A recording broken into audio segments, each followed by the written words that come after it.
18 വയസ്സിന് മുൻപ് തന്നെ മാതാപിതാക്കൾക്കൊപ്പം 72 രാജ്യങ്ങൾ സന്ദർശിച്ചു. അതിനുശേഷം ഒറ്റയ്ക്ക് യാത്ര ചെയ്യാൻ തുടങ്ങി. യാത്രക്കിടയിൽ എവിടെയാണോ അവിടെയുള്ള കടകളിലും മറ്റും ചെറിയ ജോലികൾ ചെയ്ത് യാത്രയ്ക്കുള്ള പണം കണ്ടെത്തി. വളരെ ചെറുപ്പത്തിൽ തന്നെ യാത്രകളെ സ്നേഹിച്ച ആ 26-കാരി ഇന്ന് നേടിയ ഗിന്നസ് റെക്കോർഡുകളുടെ എണ്ണം 2. വയസ്സ് 26. സഞ്ചരിച്ച രാജ്യങ്ങളുടെ എണ്ണം 195.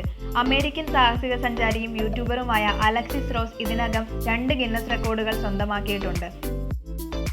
6 ഭൂഖണ്ഡങ്ങളിലെ 27 രാജ്യങ്ങളിലൂടെ 200 ദിവസം കൊണ്ട് ഇലക്ട്രിക് കാറിൽ യാത്ര നടത്തിയതിന്റെ ലോക റെക്കോർഡാണ് ഒടുവിൽ സ്വന്തമാക്കിയിരിക്കുന്നത്.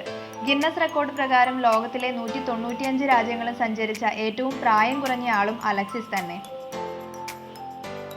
ഓർമ്മ വയ്ക്കും മുമ്പ് തന്നെ യാത്രകൾ എൻ്റെ ജീവിതത്തിൻ്റെ ഭാഗമാണ്. പലപ്പോഴും സ്കൂളിൽ പോലും പോയിട്ടില്ല. യാത്ര ചെയ്യുന്നത് കൊണ്ട് സ്വയം പഠിക്കുകയായിരുന്നു. പിന്നെ അച്ഛനും അമ്മയും സഹായിക്കും. ലോകത്തുള്ള എല്ലാ സംസ്കാരങ്ങളെയും ജീവിതങ്ങളെയും കുറിച്ച് അറിയണമെന്നുള്ള ആഗ്രഹം എന്നിൽ നിറച്ചത് എൻ്റെ മാതാപിതാക്കളാണ്. പോകുന്ന സ്ഥലത്തെ ചില ഹോട്ടലുകൾ തനിക്ക് താമസത്തിനുള്ള സൗകര്യങ്ങൾ തരും.